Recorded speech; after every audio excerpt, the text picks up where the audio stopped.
So, here with Dave and Craig from Vertigo Theatre Productions, whose piece, Watching Goldfish Suffocate. Now, last year you were up for 3 Manchester Theatre Awards. Well, no, that's a few years 2 years ago. Oh. 2 years ago for the Manchester Theatre 2 years, Awards. yeah. Last year we won the Greater Manchester Fringe Award. Oh, yeah, okay. Now then, the show that got Manchester talking a couple of years ago, Yes. 5-star reviews and everything, right? Watching Goldfish Suffocate. Yes. We've already, off air, we've already found out no goldfish were actually harmed. No, No goldfish were hurt. No. So, it's a play about an actor with an undiagnosed mental health. Yes. Yes. Something close to my heart. Yeah. Not acting, mental health side. Mhm. Explain. Tell us what it's about. You start now. Okay. I run Vertigo Theatre Productions. This is Dave, who'd done a play with us a few years ago called Exam. We got on great, we cast him in our next play, M, and during that rehearsals we started to see Dave start to change, his mood really started to shift. Yeah. He was in tears a lot of the time. I've been suffering with mental health since I was 13, 14, so I saw all the warning signs. Cut to a few months later after the show had been closed, Dave's life just basically started to spiral. And over the course of kind of a year, he went from the depression stuff, he was diagnosed with psychosis, he started having delusions of grandeur and believing things that obviously are not real, but at the time they were very real to him. Which resulted in him being put into a hospital for treatment for 3 weeks. Just shy of 3 weeks. Just shy of 3 weeks. St. Helens Hope and Recovery Ward. Yes, who did amazing. They did amazing. So the play kind of follows the year of his life when it kind of all collapsed down and how he kind of came back from that and how he's kind of come back to doing what he loves doing. It's a hard-hitting play, but we try to put some humour in as well. Obviously we don't want the audience leaving in the same state that we're in.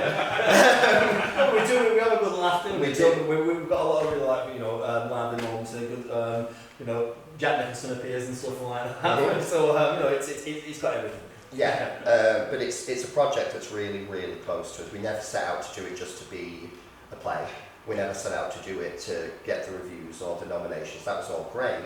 We set out to get people talking, and the last time we did the show, we got people talking, which is exactly what we wanted to do. Yeah, we were watching call it. I mean, when we did it at Taurus, Yeah. we did it at Taurus. It was one of those that we had, like, during the interval, we were hearing stories almost every single night of strangers, complete strangers, who were in the audience watching the show and actually confessing to each other about their problems that they had with mental health, or maybe family members had with mental health, and it was a really touching thing to hear, wasn't it? It truly was, because, I mean, one of my favourite parts of out of all the reviews we've had, one of the reviewers mentioned, he said that when you watch the play, even though it is about my life and stuff, it's not, it's about the illness. That's what you appeal when somebody watch it. It's not just about my life, it's about the illness itself and what it does, what effect it has on yourself and people around you, things like that. It spent so long as an undiscussed thing, Yes. especially in men. Yeah. Yes. And greatly, it's now less of a stigma than it was. Yeah. And, is that what you're aiming at, trying to? Yeah, I mean, I think the one thing that actually never hit me until I think we did the maybe 4th production of it. What, Tops? Yeah, no, when we were Stains, or? no, the one after. Or when we did the very last one at the Yes. Pops? Yes, the one thing that the one thing that hit me is one of the reviews kept saying that Dave is kind of a beast of a guy. He's a big guy. He's this, and it never really hit me that would connect with an audience as well. That they may see mental illness as something where it's these fragile people who, and to see kind of this beast of a guy on stage kind of going through all this, I think that really helped people kind of understand that it can hit anybody at any time. So that's kind of what we set out to do. And I think the other thing as well is, I wish we could cover it in the play, but we just don't have the time. But the one thing I think at the moment is that funding is being cut so much for mental health, yet more diagnoses are happening, which is crazy to me. It's very strange to me. So that's another reason why I thought now is the time for this play to come back and get people talking again. Where did the title come from? Right, okay, so shall I try it? Yeah, go for it. I have to really put forward that I am one of those people. I don't like cruelty to animals in any way, shape or form. I can watch a charity event and just not be bothered, but that's the RSPCA and I've got to donate all my money.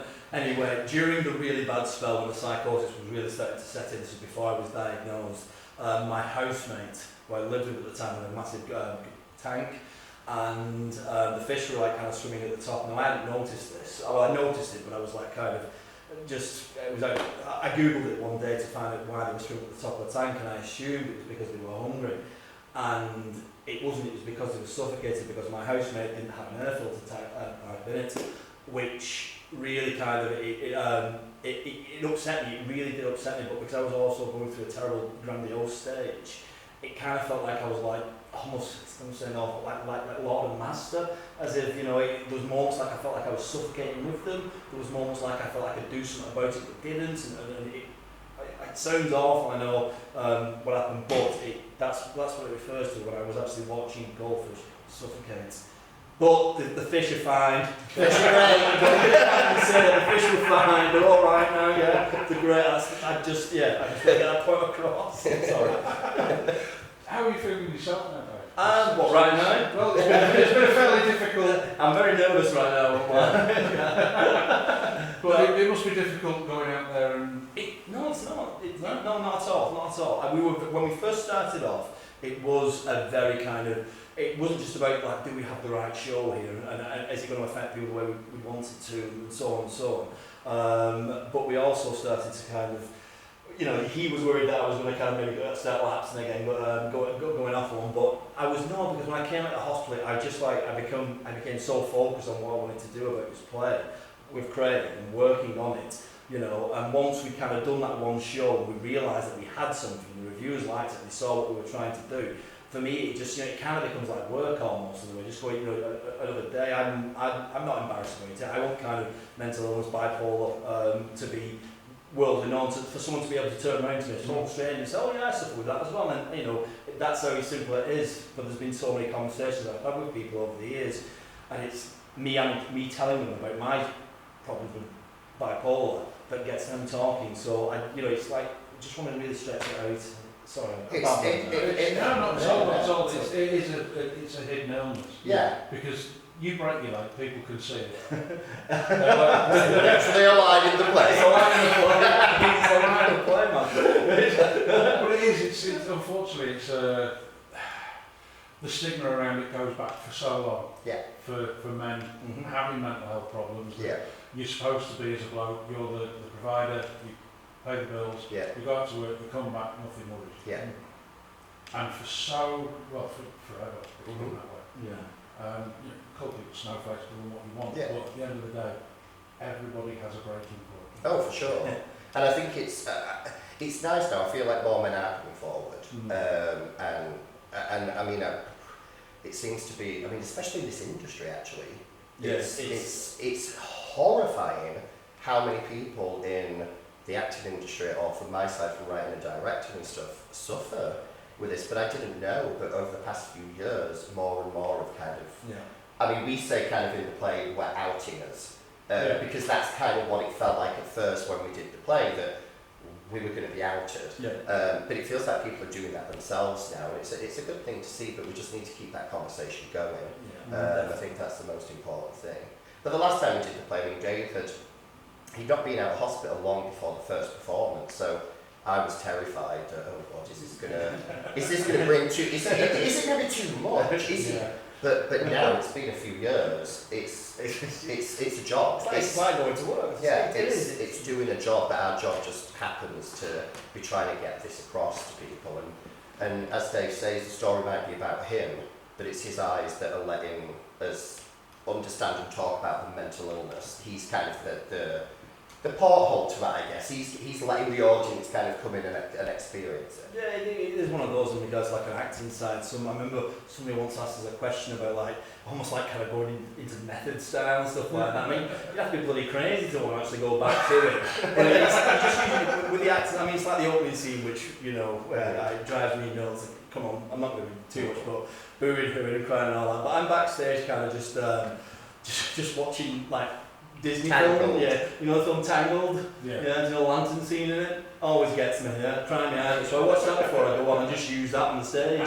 It's like, Seriously, he sits in this corner crying his eyes out. The first night he did the show, I went over to him, checking he was okay. I thought, oh God, it's happening. And I was sat watching a Disney film, crying to it. I was like, well, that's the issue. You use it, you know. It's one of those. There are moments in the actual play that you can, you know, it kind of sparks memory and stuff. I mean, we wrote a scene not so long ago, didn't we, together, with Abby, who was my ex-girlfriend. And when I was writing that, it was, you know, it was emotional at that time to actually, you know, think about it in that way. But then once you get on the stage, though, it's all performance, you know. But it's a good one, not just from me, from the cast. So How big is the cast? it's just four. And we've worked with all three of them before. The other three actors actually play about 50 different roles. They have it harder than me. Yeah, they play about 50. There's somebody playing me in the show, which is very strange. But it's the cast are phenomenal. One of the original cast who did it with us the last time, Celine, she's coming back and she gives a great performance. And we've got 2 new cast members in. Yeah, they have a hard job. They have a very, very hard job. But they've also, I mean, I think they'll be okay in saying this. Quite a few of the cast members have dealt with mental health and stuff as well, which again it's good because when we're in the room together, nothing's off limits. You know, nothing's uncomfortable to talk about. There's none of that whatsoever. Everyone's very supportive. Yeah, but at the same time, everyone laugh about it. Yeah, it's got you've got to have a laugh. You've got to with something like this, you know, in rehearsal. I mean, we have a stick and everything, don't we? If I get my lines, I get hit with a stick. So, you know, he's normally a nice person, though. So no goldfish will have No goldfish will have. Cast, however. The cast on the other hand. Listen, Dave, Craig, thank you very much for your time. Thank you. Thank you so much. Absolutely enlightening. Thank you for what you're doing as Yeah. well. Nothing Fantastic. at all. Nothing at all, mate. I turn up and we just chew the fat. It's a great thing. It's like No, it's let's go on Lee Sports Village. Every Monday Wait, night. oh, we're going to say no sorted. 100%. Lee Sports Village, Monday night. Brilliant. Fantastic. Thank you so much. Looking forward to it. Thank you. Really am. Thanks. Great.